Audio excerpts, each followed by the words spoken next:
प्रिय विद्यार्थियों, आज हम कक्षा 11 के शेष बचे हुए प्रयाग पाठ को पढ़ेंगे।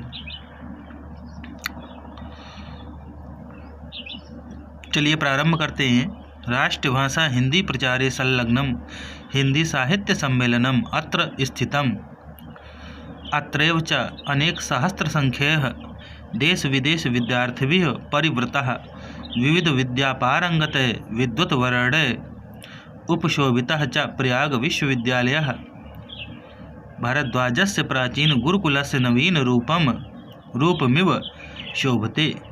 राष्ट्रभाषा हिंदी के प्रचारे अर्थात प्रचार में संलग्नम लगा हुआ हिंदी साहित्य सम्मेलन अत्र स्थितम, अत्र माने यहाँ पर या यहीं पर, स्थितम माने स्थित है। राष्ट्रभाषा हिंदी के प्रचार में लगा हुआ हिंदी साहित्य सम्मेलन भी यहीं पर स्थित है। और च का अर्थ और अत्रैव और यहीं पर अनेक सहस्त्र संख्यैः अर्थात सहस्त्र माने हजारों की संख्या में देश विदेश विद्यार्थियों देश विदेश के विद्यार्थियों से परिवृतः घिरा हुआ अनेक प्रकार की विविध विद्या अनेक प्रकार की विद्या में पारंगत कुशल विद्वानों के समूहों से सुशोभित होता हुआ प्रयाग विश्वविद्यालय ऋषि भारद्वाज के प्राचीन गुरुकुल के नवीन रूप में शोभा पा रहा है अर्थात सुशोभित हो रहा है। स्वतंत्रे अस्मिन् भारते प्रत्येकं नागरिकाणां न्यायप्राप्ते अधिकार घोषणामिव कुर्वन् उच्च न्यायालयः अस्य नगरस्य प्रतिष्ठां वर्धयति। स्वतंत्रे अस्मिन् का अर्थ होता है इस स्वतंत्र भारत के प्रत्येक नागरिक की न्याय प्राप्ति के अधिकार की घोषणा करता हुआ उच्च न्यायालय अस्य इस नगर की प्रतिष्ठा को वर्धयति माने बढ़ा रहा है।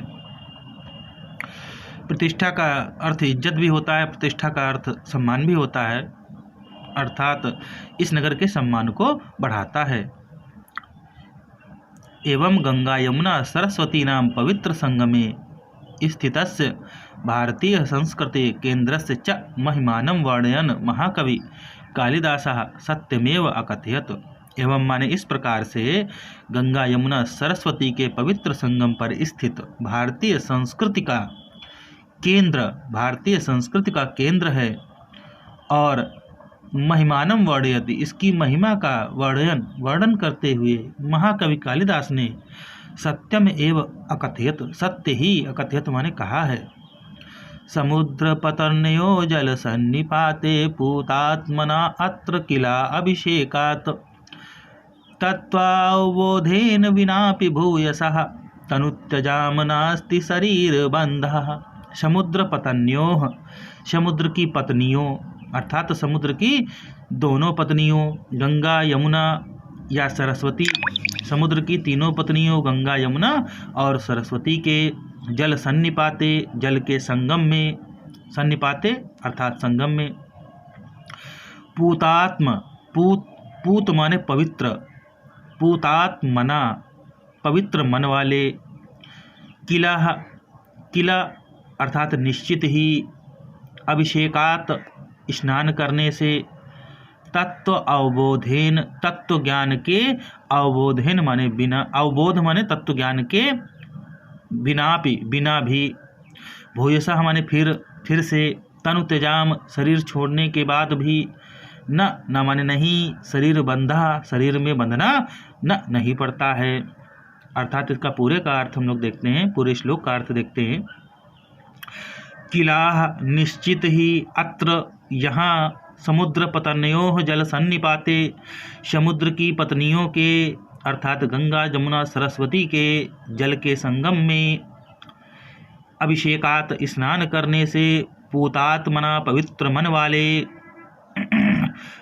मन वाले लोगों को, तत्व अवबोधेन बिना तत्व ज्ञान के बिना, भूयसः फिर से, तनु त्यजाम, शरीर छोड़ने के बाद, न अस्ति शरीर बंधा, शरीर में नहीं बंधना पड़ता है। अर्थात निश्चित ही यहाँ समुद्र की पत्नियों, अर्थात समुद्र की पत्नियों गंगा यमुना सरस्वती के जल के पवित्र संगम में स्नान करने से पवित्र मन वाले लोगों को तत्व ज्ञान के बिना भी शरीर छोड़ने के बाद शरीर के बंधन में नहीं बंधना पड़ता है। अर्थात उनकी मुक्ति हो जाती है, भले ही वो तत्वज्ञानी न हो, अर्थात उन्होंने ईश्वर का ज्ञान भले ही न प्राप्त किया हो, परंतु यहाँ पर स्नान करने मात्र से ही उनको मुक्ति मिल जाती है या उनका कल्याण हो जाता है। इसलिए ही हमारे कुंभ वगैरह जो आयोजित किए जाते हैं, कुंभ मेले का आयोजन किया जाता है और मकर संक्रांति के पर्व पर वहाँ अत्यधिक भीड़ होती है संगम में, तो लोग स्नान करके स्वयं को समस्त पापों से रहित कर लेना चाहते हैं। तो इस प्रकार से प्रयाग पाठ हमने यहाँ पर पढ़ लिया है और मैं आशा करता हूँ कि यह पाठ आपको अच्छी प्रकार से समझ में आ गया होगा। शेष हम लोग अगले वीडियो में पढ़ेंगे। धन्यवाद।